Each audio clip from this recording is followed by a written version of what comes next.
ماشاءاللہ، یہ تھے استاد العلماء، استاد محترم حضرت مولانا محمد عبید الرحمن صدیق صاحب،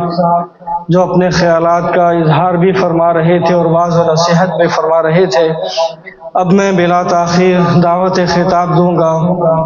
مجاہد اسلام حضرت مولانا محمد اکرم عثمانی صاحب، صدر پاکستان رائے حق پارٹی ضلع لاہور کو، کہ وہ تشریف لائیں اور اپنے خیالات کا اظہار کریں۔ نحمدہ و نصلی علی رسولہ الکریم، اما بعد، اعوذ باللہ من الشیطان الرجیم، بسم اللہ الرحمن الرحیم۔ والشمس وضحاها والقمر اذا تلاها والنہار اذا جلاها واللیل اذا یغشاها، صدق اللہ العظیم۔ میرے انتہائی واجب الاحترام بزرگوں، دوستوں، میرے لیے یہ اعزاز ہے اور میں اس پر انتظامیہ بزم اصلاح البیان کا شکریہ بھی ادا کرتا ہوں کہ وہ بزم، کہ جس بزم سے جہاں ہماری تعلیم کے سلسلے کا جہاں سے آغاز ہوا، وہیں سے اس علم اور اس تعلیم کے اظہار بیان کی تربیت بھی الحمدللہ، اس کا آغاز بھی اس بزم کا کرنے والوں میں ہم شامل تھے۔ اور آج اس موقع پر اساتذہ کی موجودگی میں آپ حضرات نے ہمیں یاد کیا، میں پوری انتظامیہ اصلاح البیان کا اور تمام طلباء کا بے حد مشکور ہوں۔ اور یہاں آج ہم جہاں تک پہنچ چکے ہیں، جو کچھ ہیں، یہ سب اس ادارے، ان اساتذہ کی تربیت اور ان کی رہنمائی کا جو ہے وہ سلسلہ، اور ان کی دعائیں جنہوں نے ہم یہاں تک پہنچایا۔ آج جو کچھ ہیں، ہم ان اساتذہ کی دعائیں اور محنت اور اس اصلاح البیان کی مجلس میں باقاعدگی سے شرکت، آج الحمدللہ اللہ پاک نے باوجود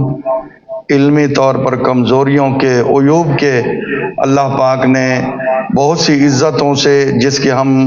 اہل نہیں تھے، اللہ نے سرفراز فرمایا ہے۔ تو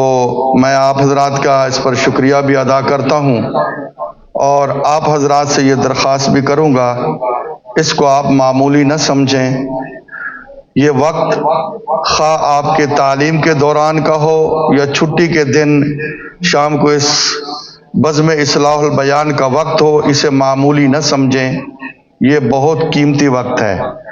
یا اب تعلیم کے سال کا اختتام ہے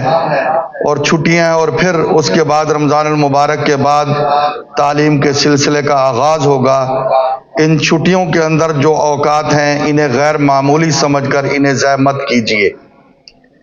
اللہ تعالیٰ نے وقت کی، رات کی، دن کی قسم کھائی ہے، اور قسم ہمیشہ کھانے والا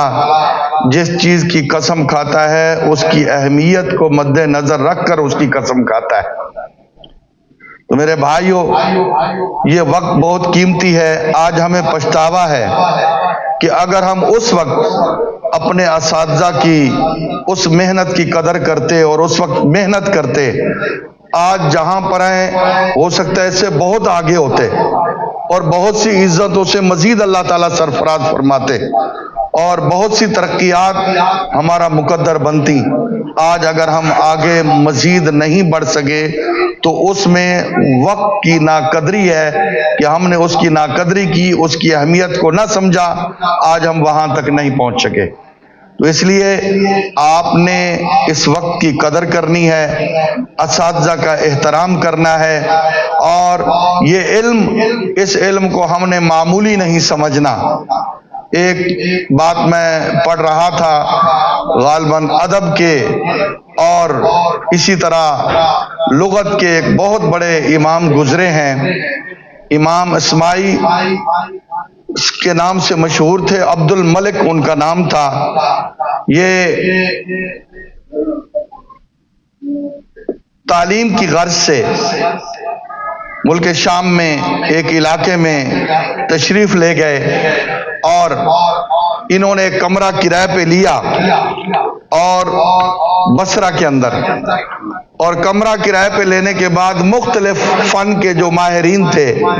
ان سے علم حاصل کرنے کی غرض سے کسی کے پاس صبح، کسی کے پاس دوپہر، کسی کے پاس شام کو ایک ایک کتاب پڑھی جاتی تھی۔ تو جب نکلتے ان کے پاس کاغذ اور قلم اور دوات یہ لے کر نکلتے، ایک سبزی والا راستے میں ان کا دوست تھا، وہ انہیں کہتا عبد الملک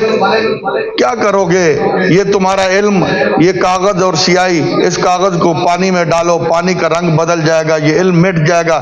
تم اس پہ کوشش کر رہے ہو، یہ تمہیں کیا فائدہ دے گا، کوئی کام کرو، کوئی ہنر سیکھو۔ انہوں نے اس کی باتیں سن کر روزانہ جب وہ یہ باتیں کرتا تو انہوں نے اپنا ٹائم بدل لیا، صبح فجر سے پہلے نکلتے اور رات کو اندھیرے میں واپس آتے، اپنا تعلیمی سلسلہ مکمل کیا۔ جب تعلیمی سلسلہ مکمل کر کے فارغ ہوئے تو خلیفہ ہارون الرشید نے اپنے بچوں کی تعلیم اور تربیت کے لیے علماء کرام سے مشورہ کیا کہ مجھے کوئی ایسا استاد دے دو جو میرے گھر میں رہ کر میرے بچوں کی تعلیم اور تربیت کرے۔ چنانچہ اس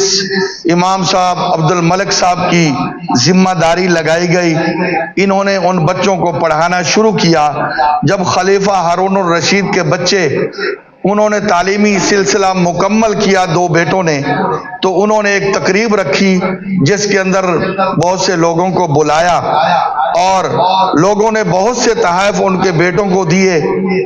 لازمی بات ہے، خلیفہ کے بیٹے تھے، بڑے قیمتی تحائف اکٹھے ہوئے اور ان بیٹوں نے والد سے یہ کہا کہ یہ جتنے بھی تحائف اکٹھے ہوئے ہم چاہتے ہیں ہم استاد جی کو دے دیں۔ انہوں نے کہا ٹھیک ہے، اور خلیفہ ہارون الرشید نے بھی انہیں بہت سے تحائف دیے اور اس کے بعد فرمایا اگر آپ چاہیں تو میں سرکاری طور پر یہاں پہ آپ کا تقرر کر دیتا ہوں، اگر کہیں اور آپ جانا چاہتے ہیں تو آپ کی مرضی۔ انہوں نے فرمایا میں اپنے علاقے میں جانا چاہتا ہوں،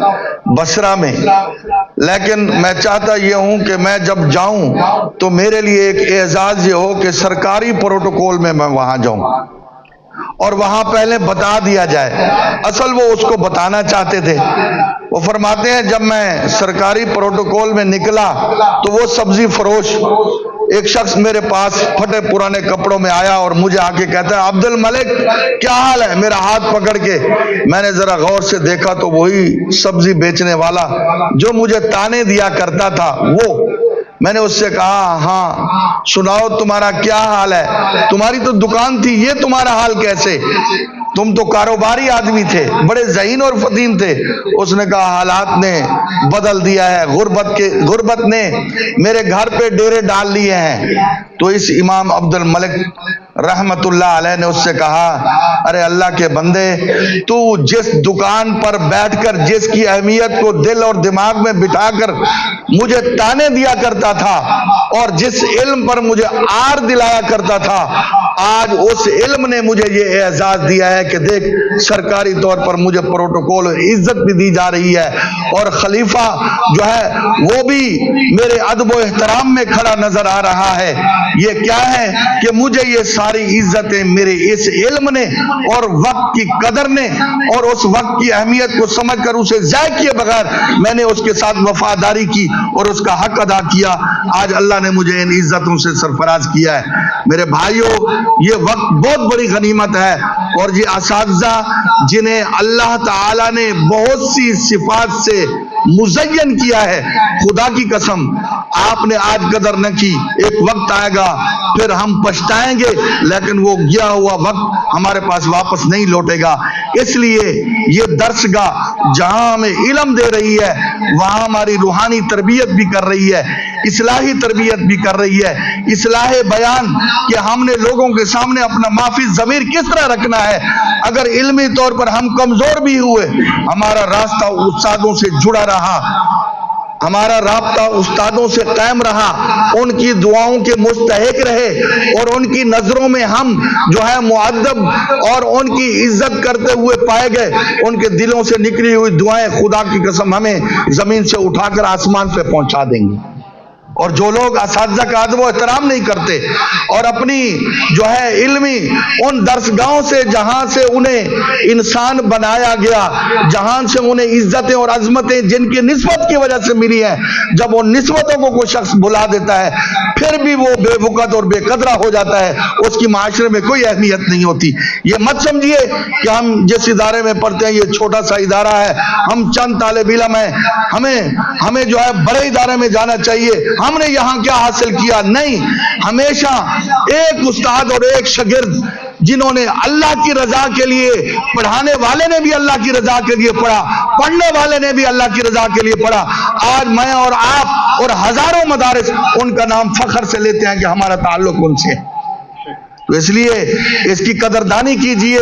رب کا شکر ادا کیجئے، اور اساتذہ کرام اللہ تعالیٰ ان کی عمروں میں برکت فرمائے، اللہ تعالیٰ انہیں جزائے خیر عطا فرمائے، جنہوں نے باوجود اس کے